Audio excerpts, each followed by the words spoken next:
चर्चा करना चाहता था वो प्रसंग है गुजरात के बरार क्षेत्र में। जैसे पंजाब में कहीं एक क्षेत्र को दुआबा कहते हैं, लुधियाना वाले क्षेत्र को मालवा कहते हैं, पटियाला वाले को पेप्सू कहते हैं, अमृतसर वाले को मांझा कहते हैं, ऐसे पाकिस्तान में भी रह गए।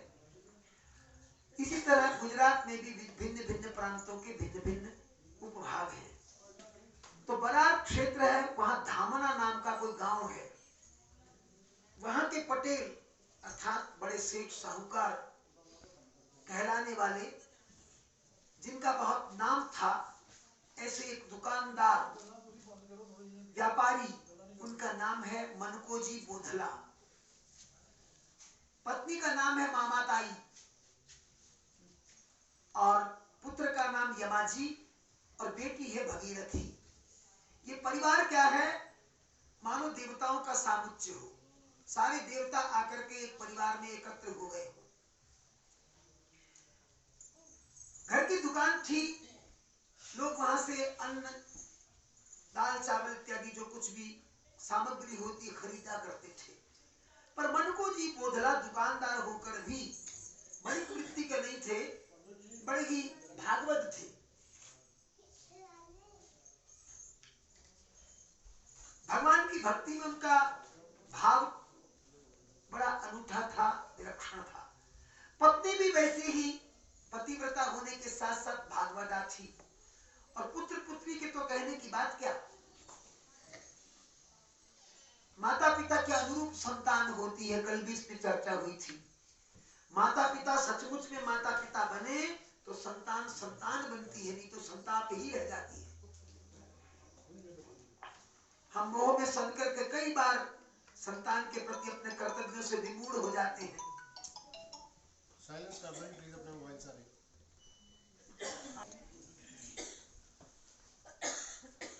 तो संतान कैसी थी, पिता और माता के अनुरूप भागवता। कहते हैं एक बार उस क्षेत्र में अकाल पड़ गया, दुर्धर्ष अकाल पड़ा, तो लोगों को खाने के लिए अन्न का दाना न मिले, पीने के लिए पानी तक न मिले। अब मनकोजी बोधला ने विचार किया कि हमारी भक्ति की सार्थकता ये है कि जितने दरिद्र नारायण हैं, ये भगवान का ही तो स्वरूप है, हम इनको बांटें और इनका प्रसाद हम लोग पाएं। दूसरी बात उन्होंने अपनी पत्नी से यह कही कि बांटने में एक शर्त होगी कि भूल कर भी तुम और मैं और ये बच्चे कभी इस बात का दंभ न करेंगे कि हम बांटने वाले हैं। सतगुरुदेव चरना विच बैठे मैं ए गल विचारिए, एक दाता है देवण वाला बाकी जगत। हम सन्यासियों के यहाँ जो भोजन बनता है, जहाँ अन्नपूर्णा होती है आश्रमों के अंदर, वहां जब भोजन बन जाता है तो सूचना भोग लगने के बाद मिलती है सन्यासियों को, ब्रह्मचारियों को कि भिक्षा तैयार है, आ जाए। सारा जगत भिखारी, देने वाला परमात्मा सब उसका दिया हुआ। कोई ये दंभ न करे कि मैं कमाकर खाता हूं, ये तो बहुत भयंकर मोहगत दुर्दर्शना है। तो उसने अपनी पत्नी और परिवार को बिठाकर ये बात कही और फिर बांटना प्रारंभ कर दिया। कहते कि बहुत लोग आए, दरिद्र बेचारे, निर्धन, कंगाल, सबको भरपूर राशन मिला, अन्न मिला, दाल चावल आटा जो देना था दे दिया। अब धीरे धीरे क्या हुआ कि पंक्तियां इतनी बढ़ गई जैसे खांड की बोरी में चींटियां जा रही हो, ऐसी पंक्तियां होकर के आने लगी। तो एक दिन तो राशन की भी समाप्ति होनी थी, दुकान खाली हो गई, जितना था वो समाप्त हो गया, जो घर में भी सामान रखा था वो भी समाप्त हो गया। अब मनकोजी बोधला ने कहा सिलसिला टूटना नहीं चाहिए, अकाल बड़ा दुर्धर्ष है, सबको मिलना चाहिए। बर्तन भांडे बेचने शुरू कर दिए, जितने बर्तन थे वो बेचने लग गए और बड़े बड़े साहूकारों ने ले लिए दूसरे गांव के, और सचमुच जो पैसे आए उसका भी राशन बंटना शुरू हो गया। अब ये भी समाप्त हो गया, घर के वस्त्र भी दे दिए। उसके बाद क्या था, घर में पशु बहुत थे, गौएं थी, भैंसें भी थी, बछड़े भी थे। उन दिनों में बछड़ों की और बैलों की कीमत हुआ करती थी। आज बेचारे कहीं छोड़ दिए जाएं तो सीधे कहां पहुंचते हैं, स्लॉटर हाउस में। इतने पापी संसार में बढ़ गए। तो उन्होंने अपने बेच डाला। उससे भी क्या किया, दरिद्र नारायण की सेवा की, और अंततः गत्वा यह स्थिति आ गई कि घर में कुछ ना बचा, सारा मकान दुकान खाली हो गए। अब इन दोनों ने क्या किया, पति पत्नी ने बड़े सेठों के यहाँ मजदूरी करनी शुरू कर दी। अब मजदूरी करके पेट पालते हैं, उस खाली मकान में बैठ करके रात को भजन करते हैं, संकीर्तन करते हैं प्रभु नाम का, और कहते हैं हम चिंता मुक्त हो गए। भगवान कितने करुणा निधान है कि हमारा हार्ड मांस का ये शरीर उन्होंने स्वस्थ रखा हुआ है, इससे हम थोड़ा सा कमा करके भगवान को भोग लगा देते हैं, प्रसाद पा लेते हैं, भगवान का कीर्तन करते हैं, कोई चिंता तो नहीं रही। मनुको जी बोधला ऐसे विचार करके भगवान के प्रेम का आनंद लेते हैं। अब एक नियम था मनुको जी बोधला के जीवन का, एकादशी आती तो पंढरपुर जाते, पंढरपुर में जाकर के भंडारा करते, रात भर जागरण करते, एकादशी को जागरण करने का विधान है। रात्रि में कीर्तन होता और सुबह भगवान को भोग लगाकर भंडारा बांटा करते, संतों में, ब्राह्मणों में, और जितने भी निर्धन भूखे बेचारे प्यासे वहां पर आते, सबको प्रचुर रूप में खाने को मिलता। अब एकादशी आई, पत्नी को भी चिंता हुई। मनुको जी बोधला ने कहा तुम चिंता मत करो, मैं लकड़ियों के गट्ठे बेचकर थोड़े से पैसे ले आऊंगा, भगवान की पूजा मात्र हो जाए, और जो कुछ बचेंगे हम थोड़ा बहुत सूखा ही बांट देंगे, कम से कम एक नियम की पूर्ति तो हो जाए। ऐसा कह करके लकड़ियों के गट्ठे लाए, 3 पैसे के बिके। वो जमाना पैसों का था, 1 पैसे में बहुत कुछ आता था। मैंने बुजुर्गों से सुना है कि 1-1 बोरी आटा ले आते थे 1-1 पैसे में। पैसा, धेला, टका, आना, ये नाम चलते थे उस जमाने में। आना तो मैंने भी देखा, टका भी देखा। तो वो जमाना था, 3 पैसे मिले और 3 पैसे का पहले तो पूजा का सामान आया। ब्रह्म मुहूर्त में पूजा संपन्न करके भगवान की फिर गए, लकड़ियों के गट्ठे बाजार में बेचे और 3 पैसे मिले, उससे चावल, आटा और दाल ले आए सूखी। कहा आज पकाकर न सही, संत सेवा ऐसे ही हो जाए। देखो बड़े बड़े धनी जो कृपण थे, जिन्होंने गरीबों को बांटा नहीं था, आज अपने नाम को चमकाने के लिए चंद्रभागा नदी के तट पर पंढरपुर में भंडारा करने के लिए बड़े बड़े मिष्ठान्न बनाने की तैयारी में थे। तो मनुको जी बोधला ने क्या किया, उस आवक से जो लकड़ियां बेच करके हुई थी, उससे जो सूखा अन्न प्राप्त किया था उसको लेके बैठ गए। अब देखो कोई ना संत आवे, ना ब्राह्मण आवे, ना योगी आवे, ना यति आवे, सबको मीठा मीठा पका पका भोजन मिलने की आस थी। क्योंकि बाबा का सूखा अर्थात बोधला का सूखा अनाज लेके कोई क्या करेगा। पंढरपुर को करुणा आई, भगवान को करुणा आती, जब कोई नहीं आता तो भगवान आते। इतना स्वच्छ और इतना निर्मल भाव, सबको सब कुछ बांट दिया, नारायण का रूप देख करके सबको सब कुछ खिला दिया, गरीबी स्वीकार कर ली, उसने भगवान का आनंद से नाम स्मरण किया, और आज नियम पूरा करने के लिए आए हैं। तो भगवान कैसे पीछे रह सकते थे अपने नियम से। वो पंढरपुर के भगवान बूढ़े बनकर के आ गए, सन्यासी बनकर के आ गए। कहा बोधला मुझे बहुत भूख लगी है। बोधला ने कहा महाराज आपको भूख लगी है, मगर मैं सच्चाई बता दूं, आटा सूखा है, गीला कुछ बनाया नहीं।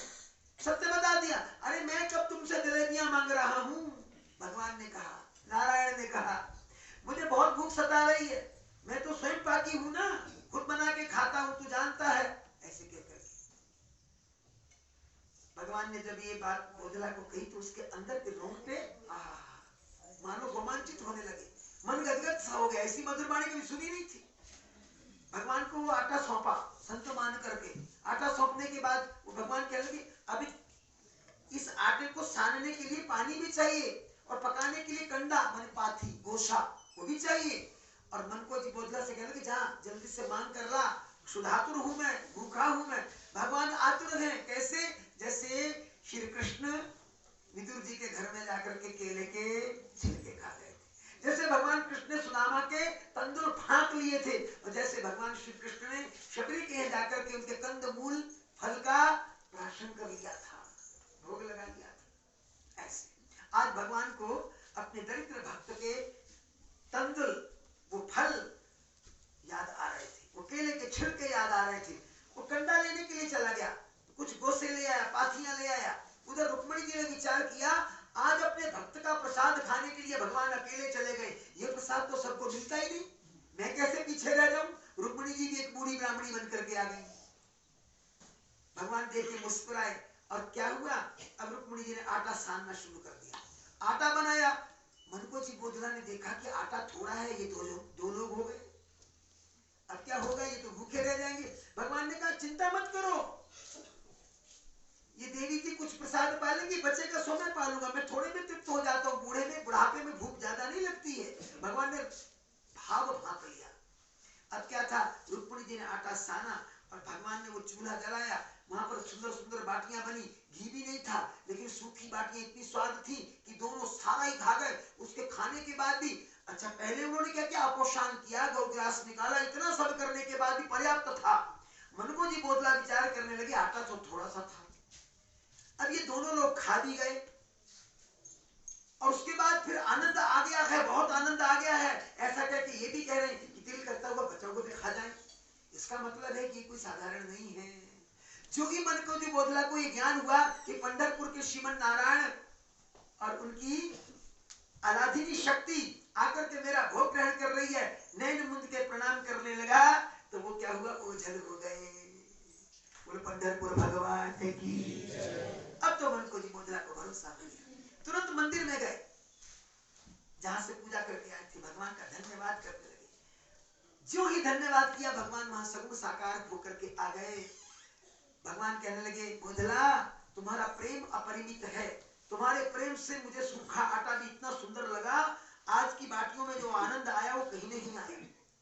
कि प्रभु इतने धनाढ्य लोग भंडारे करते हैं, आप तो उनका भोग लगाओ, उसमें आनंद है, मेरे रूखे सूखे में आपको आनंद आया, ये आपकी करुणा कृपा है। भगवान कहने लगे, बोधला वास्तव में बड़े बड़े धनी मानी आए हुए हैं, भंडारे भी सुंदर सुंदर हैं, पकवान भी सुंदर सुंदर बन रहे हैं, पर मुझ जैसों को ये पूछते कहां हैं। बात का इशारा समझना इस प्रसंग में।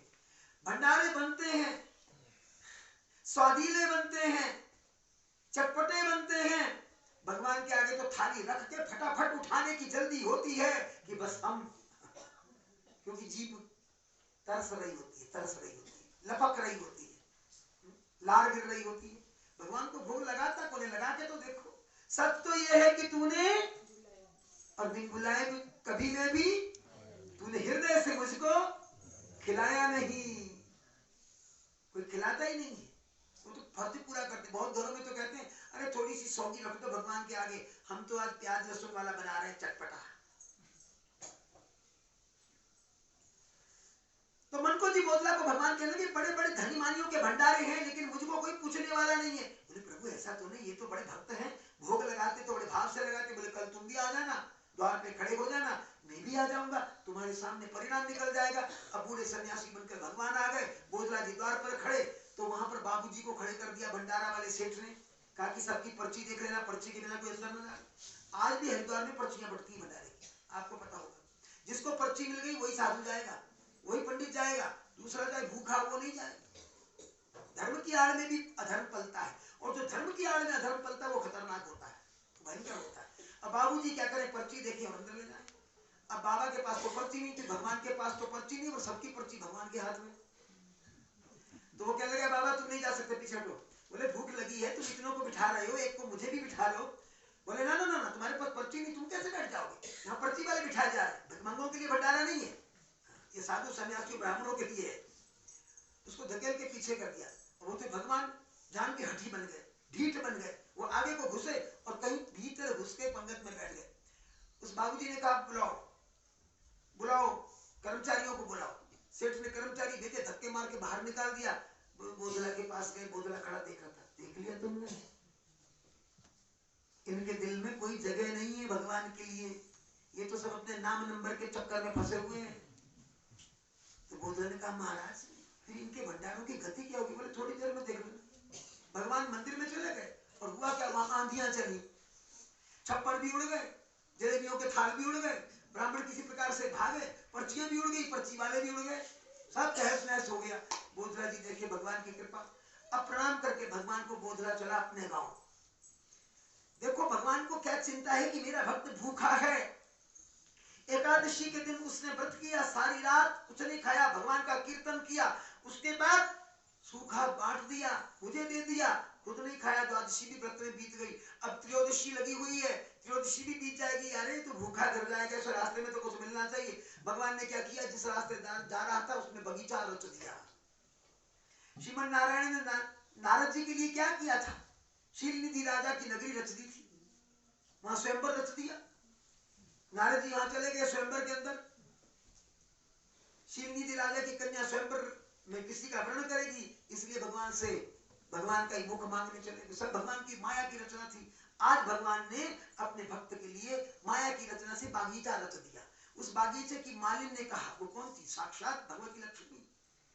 कहा कि आप थके हारे हैं, पंढरपुर के यात्री हैं, आइए आइए, हमारे बाग बगीचे को पवित्र कीजिए, कुटिया को निर्मल कीजिए। माली आपको अंदर बुला रहे हैं, आपकी प्रतीक्षा कर रहे हैं। अंदर गए तो श्रीमन नारायण फटे कपड़ों में माली बने हुए, उन्होंने चरण धोए, चरण धो करके बोधला को बिठाया और वहां के फल फूल सामने उपस्थित किए। आज बोधला ने फल खाए तो बड़े स्वाद लगे, ऐसा फल तो कभी देखा ही नहीं। वो फलों का स्वाद ही उठा था। विचार करने लगे, आज रास्ता तो मैं जरूर भूल गया, क्योंकि आते समय मंदिर को ये रास्ते में बगीचा नहीं पड़ता था, मगर बगीचा पड़ा पर आनंद आ गया। ऐसे फल मैंने पहले कभी नहीं खाए थे। माली का धन्यवाद किया, बहुत धन्यवाद हृदय से किया कि आप बड़े देवता हैं, सत्पुरुष हैं, यात्रियों की सेवा करते हैं, आपका ये धन धान्य बढ़ता रहे, सबकी सेवा होती रहे। देखो भक्त भगवान को आशीर्वाद दे रहा है। भक्ति में उल्टी लीला होती है। अब वहां से निकले, जोगी निकले तो क्या हुआ? बगीचा अदृश्य हो गया, पुराना रास्ता दिखने लग गया।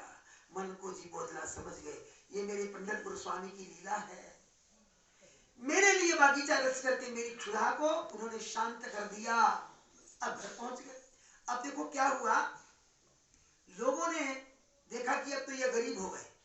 अब गरीब हो गए हैं तो इनको और धकेलो। जो गरीब होता है लोग उसको मारते भी हैं, पीटते भी हैं, उसकी निंदा भी करते हैं, बदनामी भी करते हैं। वही अमीर हो जाता है तो उसको सलाम करने लग जाते हैं। परसू परसा परसराम, ये आपने सुना ही है, जानते ही है। संसार की गति है, सब धन के मित्र हैं, कोई किसी का मित्र नहीं है। सुर नर मुनि जन की यह रीति, स्वार्थ लाग करहि सब प्रीति। अब लोगों ने शिकायत कर दी कि इसका लगान नहीं चुकता हुआ, पहले लगान वाला अफसर से लगान ले, अगर इससे लगान नहीं लेंगे तो हम भी लगान नहीं देंगे। अब अफसर ने कहा भाई तुम अपना लगान दो। लगान ले देने के लिए अब विचार करने लगा बोधला, क्या करूं, घर में फूटी कौड़ी नहीं है, अब लगान आए कहां से? साहूकारन थी गांव में, उसके पास गए तो उसने भी एक प्रकार से इनकार कर दिया। अब खाली हाथ लौटे तो बड़ी परेशानी हुई। एक दूसरे किसी गांव में गए, दूसरे गांव में किसी व्यक्ति से कुछ पैसा उधार मांग करके लगान चुकाया जाना है, इस बात को लेकर वो चले गए। और उधर क्या हुआ, भगवान पंढरपुर बिठिया महार बनकर, गांव का एक व्यक्ति था बिठिया महार उसका नाम था, वो बनकर के साक्षात वहां गए लगान अफसर के पास, एक एक पाई चुकता कर दी, उसका लगान चुकता कर दिया। लगान चुकता हुआ तो उधर वो कर्जा लेकर के आ गए, पास वाले गांव के साहूकार से कर्जा लेकर के आ गए। तो लगान अफसर के पास गए, बोले तुम्हारा तो सब चुकता हो गया। बोले कौन कर गया? बोले तुम्हारे गांव का बिठिया महार कर गया। उसके पास गए, बोले मुझे तो कुछ पता नहीं, कोई सूचना नहीं, मेरे पास तो फूटी कोड़ी नहीं, मैं कहां से दे सकता था। उसने तो हाथ झाड़ के दिखा दी, महाराज मैंने कुछ नहीं दिया आपके लिए, ये तो आप दया दानी, आपने सब कुछ लुटा दिया। अब मेरे पास तो होता मैं दे देता, पर नहीं है। घर वालों को कैसे पूछते, वहां तो कुछ था ही नहीं।